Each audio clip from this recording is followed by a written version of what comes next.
In today's video, I'm going to teach you how to delete protected ranges or sheets in Google Sheets as long as you have the necessary edit access granted.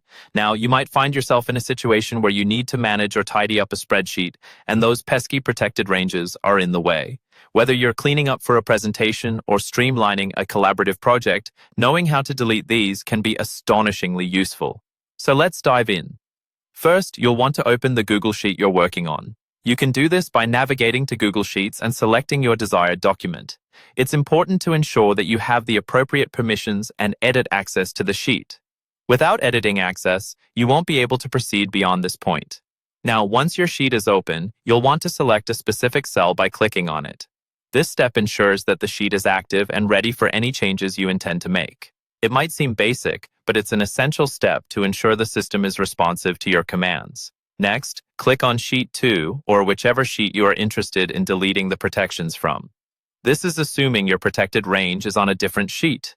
Navigation tabs for sheets typically appear at the bottom of your Google Sheets interface, and they allow you to toggle between different sheets in your document.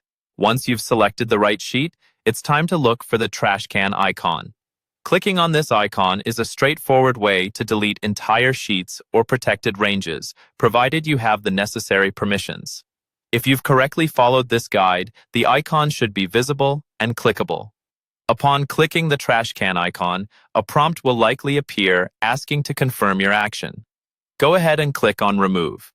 This step signals the system to go through with the deletion, freeing up any unnecessary protected ranges or sheets that were previously blocking your workflow. After making these changes, you might see an option to "Don't show this again for 5 minutes" regarding reminders or prompts about the deletions. If you're confident in your understanding of these steps and desire to proceed without additional warnings, then feel free to check this option. It's a small but helpful feature to enable a smoother experience in ongoing sessions. Finally, click OK to confirm all of the above actions. By doing so, you finalize the deletion process of your protected sheets or ranges. It's a wrap from here, and just like that, you've effectively managed to tidy up your Google Sheets document, ready for whatever next task comes your way. I hope these steps were clear and helpful for your Google Sheets management needs. Thank you for watching, and be sure to subscribe for more helpful tips and tutorials.